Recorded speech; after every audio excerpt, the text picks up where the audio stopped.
தளபதி மு.க. ஸ்டாலினுக்கு இதுவும் தேவை, இன்னமும் தேவை.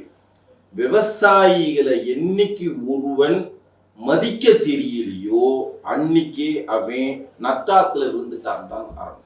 மு.க. ஸ்டாலினுக்கு வயசாயிடுச்சே தவிர டோப்பா எனக்கு அறிவே கிடையாது. அதாவது ஆண்டாண்டு காலமாக உனக்கு பின்னாடியே பக்கெட்டு தூக்கிட்டு வந்து திருமாவை ஏமாத்தி பிரேமலதாவுக்கு அதிகமா 2 சீட்டு கொடுக்கும் போதே தெரிஞ்சிருச்சு நீ சவக்குழியில விழுக போற, உன்னை நீயே மண் தொடி புதைச்சிக்க போற.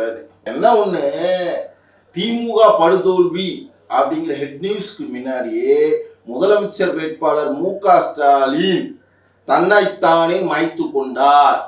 தேர்தல் காலத்துல செத்து போயிட்டாருன்னு சொல்ல, தேர்தல் காலத்துல தோல்வி உண்டார் அப்படிங்கிற ஒரு மிகப்பெரிய ஒரு செய்தி. யாருக்கு அசிங்கம்? உனக்கு, உன் அப்பனுக்கு, உன் முப்பாட்டேன், அதாவது திமுக வளர்த்தான் பேர் அத்தனை பேருக்குமே அசிங்கம்.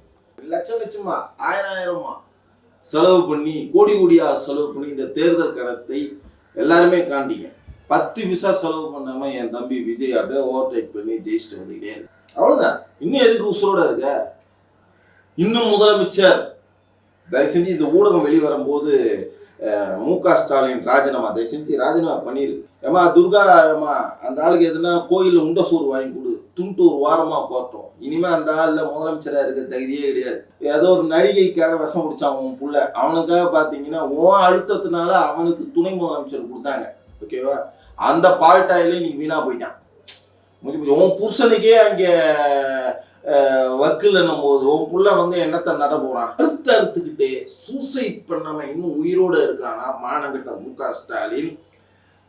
தயவு செஞ்சு தொண்டர்கள்ல அறிவாலயத்தில் அழுதுகிட்டு இருக்கிறத செய்தி வந்து யாருமே அழாதீங்க தயவு செஞ்சு. ஓகேவா? ஒரு பினாயில் பாட்டில் வாங்கி தெரியும், உங்க வீட்டை சுத்தம் பண்ணுங்க. நடந்து முடிந்த 2026 சட்டமன்ற தேர்தலில் தமிழகத்தில் மிகப்பெரிய ஒரு எதிர்பார்ப்புகளுக்கு மத்தியில் டிவிகே விஜய் அவர்கள் முதலமைச்சர் சிம்மாசனத்தில் அமரப்போகிறார் என்பது மற்றற்ற மகிழ்ச்சி தான். அதே சமயத்தில் பார்த்தீங்கன்னா நம்ம ஏற்கனவே சேனலில் சொன்ன மாதிரி, ஊடகங்களில் சொன்ன மாதிரி 5000-10,000 ஓட்டு வித்தியாசத்தில் தான் தம்பி இளைஞர் தளபதி மு.க. ஸ்டாலின் அவர்கள் ஜெயிப்பார், இல்லை 5000-10,000 ஓட்டு வித்தியாசத்தில் தான் மிகப்பெரிய தோல்வியை தழுவார்னு அப்படின்னு நான் ஏற்கனவே பல முறை ஊடகங்களில் ஆணித்தரமாக பதிவு செய்திருந்தேன். அதையே இறை சக்தியாக உருவெடுத்து மக்கள் அனைவரும் மிக பெரும்பான்மையான வாக்கு வித்தியாசத்தில் அவரை வீட்டுக்கு அமைச்சிட்டாங்க.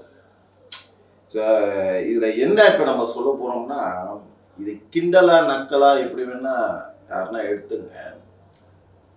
ஒரு ஓவர் கான்ஃபிடென்ட் நம்ம சொல்லுவோம் பார்த்தீங்களா, சொல்லுவோம் பேசும்போது கொஞ்சம் அதிகப்படியாக திங்க் பண்ணுறான் அப்படின்னு. அந்த மாதிரி தம்பி மு.க. ஸ்டாலின் பார்த்தீங்கன்னா அண்ணா அறிவாலயத்தில் ஒரு பெரிய பேனர் வச்சுருந்தார்.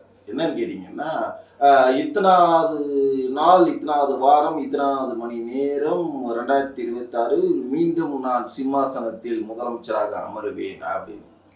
இப்போ இந்த அப்டேட்டு, இன்னைக்கு அப்டேட் வரன்னு பார்த்தீங்கன்னா அறிவாலயத்தில் ஒரே ஒப்பாரி.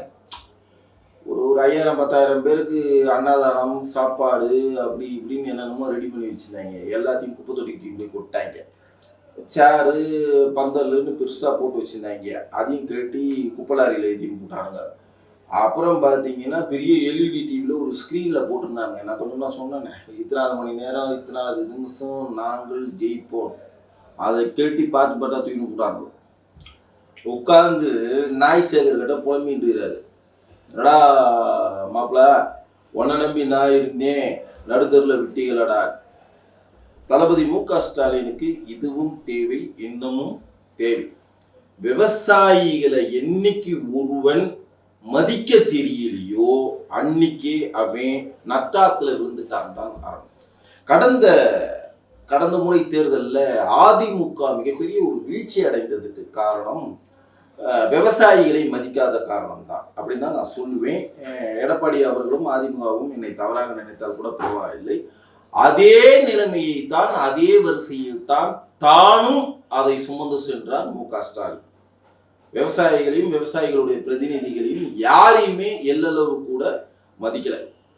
இப்போ சென்னையில் ஸ்மார்ட் சிட்டி அப்படின்ற ஒரு பேரில் பார்த்தீங்கன்னா அதிமுக மிகப்பெரிய ஒரு ஊழலுக்கு வித்திட்டு இருந்தது அப்படின்னு மிகப்பெரிய ஒரு செய்தி. ஆனால் அதையெல்லாம் ஓவர்டேக் பண்ணி ஒட்டுமொத்த ஊழல் கைகூலியாகவே, ஊழல் தீவிரவாதியாகவே மாறிவிட்டது திமுக அரசு. எங்க பார்த்தாலும் மண் திருடு, எங்க பார்த்தாலும் நிலத்திருடு, எங்க பார்த்தாலும் அடுத்தவங்க சொத்தை கொள்ளையடிக்கிறது, எங்க பார்த்தாலும் கற்பழிப்பு, கொள்ளை, களவாணித்தனம், போதைப்பொருள் விற்பனை, சட்டம் ஒழுங்கு சீர்கேடு தவிர்க்க முடியல. இந்த விஜயகாந்த் பொண்டாட்டின்னு ஒன்று சொல்லிட்டு தெரியுமே, அது பேர் என்ன, யகோ பிரேமா யகா. அந்த பிரேமா என்ன பண்ணிச்சு, முக ஸ்டாலினுக்கு முன்னாடியே என்ன அண்ணன் ஆட்சியில் கற்பழிப்பும் கொள்ளையும் தான் நடக்குது, அதை கொஞ்சம் கட்டுப்படுத்தி இருந்தா பரவாயில்லன்னு, அது அதாவது உள்ளுக்குள்ளே இருக்கிறத நாக்கில் வருமா, அந்த மாதிரி முக ஸ்டாலினுக்கு முன்னாடியே ஒப்பாரி வச்சிருச்சு. புரியுதுங்க? அது ஒரு ப்ரீ பிளான்டு, அது ஒரு அரசியல் வியாபாரின்னு வச்சுங்க. இந்த முக ஸ்டாலினுக்கு வயசாயிடுச்சே தவிர டோப்பா தான் எனக்கு அறிவே கிடையாது.